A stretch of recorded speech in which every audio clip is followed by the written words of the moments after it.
कहते हैं कि सुनो द्रौपदी, यदि मैं परमात्मा का भजन करता हूँ, परमात्मा का चिंतन करता हूँ, तो स्वार्थ के वशीभूत होकर के नहीं, बल्कि ईश्वर का चिंतन करने से, भजन करने से मुझे किसकी अनुभूति होती है? बोलो, सुख की अनुभूति होती है, आनंद की अनुभूति होती है। इसलिए तो लेखक ने लिख दिया प्यारे सज्जनों, कि मानवता भी रहे तुम्हारे सीने में, सब में देखो प्रभु मचा तब जीने में। मानवता भी रहे तुम्हारे सीने में, सब में देखो प्रभु मचा तब जीने में।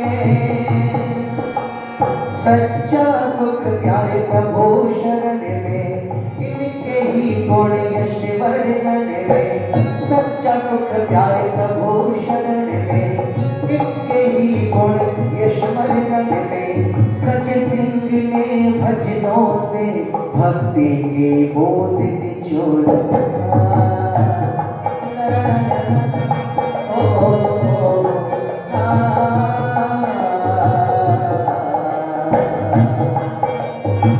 याद किया ना कभी प्रभु को, बस माया ही जोड़ी।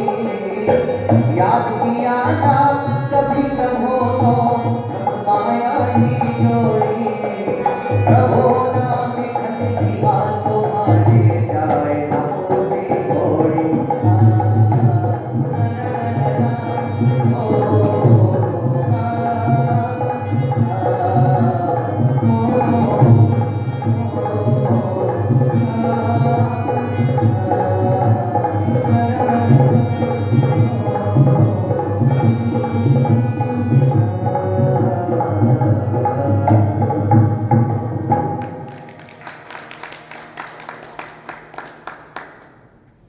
आपके बीच में उपस्थित आर्य जगत के उद्भट विद्वान, वेदों के मनीषी, आदरणीय डॉक्टर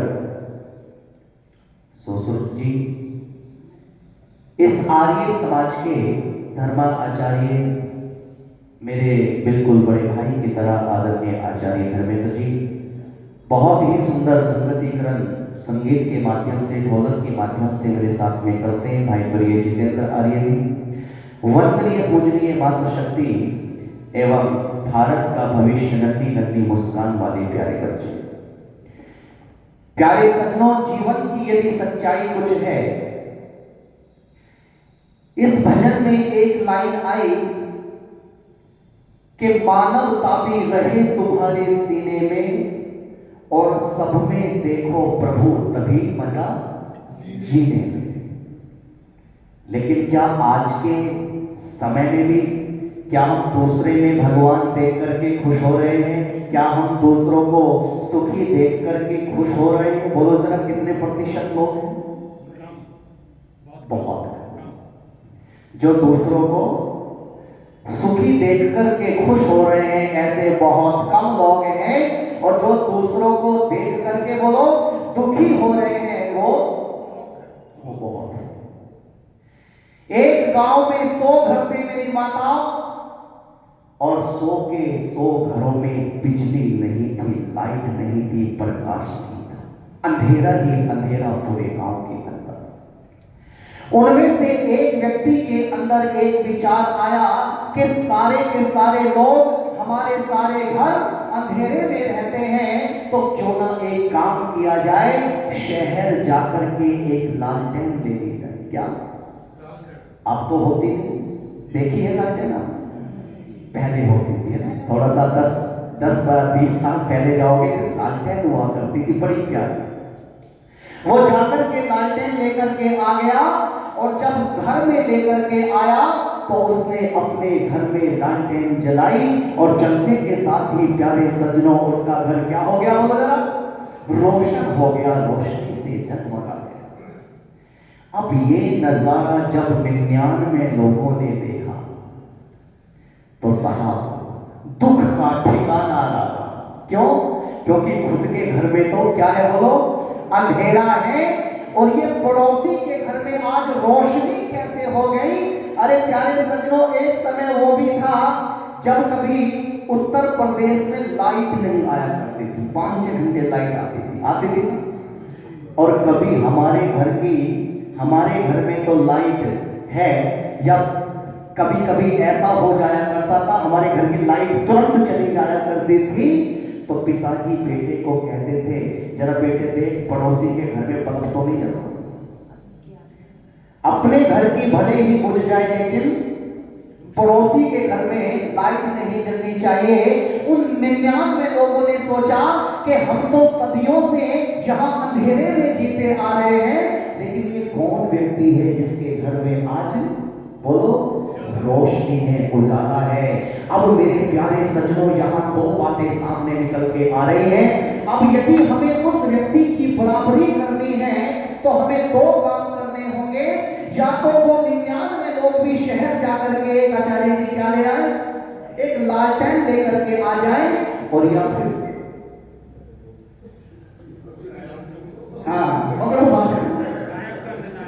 या तो 99 भी लालटेन ले आए और अपने घरों में रोशनी कर ले, और या फिर दूसरा सबसे आसान कार्य है क्या, उसके घर की लालटेन को फोड़ दिया जाए। दोनों में से आसान काम कौन सा है? फोड़ना ही आसान है। जैसे आचार्य जी कल बहुत प्यारी सी बात बता रहे थे कि यदि हमारे पैरों में कांटे चुभे और सारी पृथ्वी पर यदि हम कालीन बिछा दें और खुद के पैरों में जूते पहन ले तो आसान काम जूते पहनने का है, कालीन पूरी पृथ्वी पर नहीं बिछा सकते। प्यारे सज्जनों, जब हम दूसरे के घर में उजाला देखते हुए हम खुश नहीं हैं, तो वो जरा वो व्यक्ति कैसा हो। और जाते हैं साहब मथुरा, केदारनाथ, हरिद्वार, क्या मांगने, सुख की कामना करने के लिए जाते हैं। अरे एक लेखक ने ऐसे लोगों को जवाब देने में बड़ा सुंदर लिख दिया प्यारे सज्जनों, सुख के विषय में क्या कि ऐ सुख तू कहां रहता है, क्या बोलो, ऐ सुख तू कहां रहता है, क्या तेरा कोई स्थायी पता है। ऐ सुख तू कहां रहता है, क्या तेरा कोई स्थायी पता है। अरे क्यों बन बैठा है अनजाना, आखिर कहां है तेरा ठिकाना। कहां कहां नहीं ढूंढा तुझको, पर तू ना कहीं मिला मुझको। ढूंढा ऊंचे मकानों में, कहा सुख को ढूंढा ऊंचे मकानों में, बड़ी बड़ी दुकानों में, अरे स्वादिष्ट पकवानों में, पर पता चला वो भी तुझको ही ढूंढ रहे थे, वो भी तुझको ही ढूंढ रहे थे। बल्कि मुझसे ही पूछ रहे थे, अरे भैया संदीप, क्या तुम्हें पता है ये सुख आखिर कहां रहता है। मैंने कहा मेरे पास तो दुख का पता था, जो सुबह शाम अक्सर मिलता था। परेशान होकर के रिपोर्ट लिखवाई, पर ये कोशिश भी काम में आई। उम्र अब ढलान पे है, हौसले थकान पे है। हाँ, उसकी एक तस्वीर है मेरे पास। किसकी? उसकी एक तस्वीर है मेरे पास, अब भी बची हुई है आस। अरे मैं भी हार नहीं मानूंगा, सुख के रहस्य को जानूंगा। अरे बचपन में मिला करता था, मेरे साथ रहा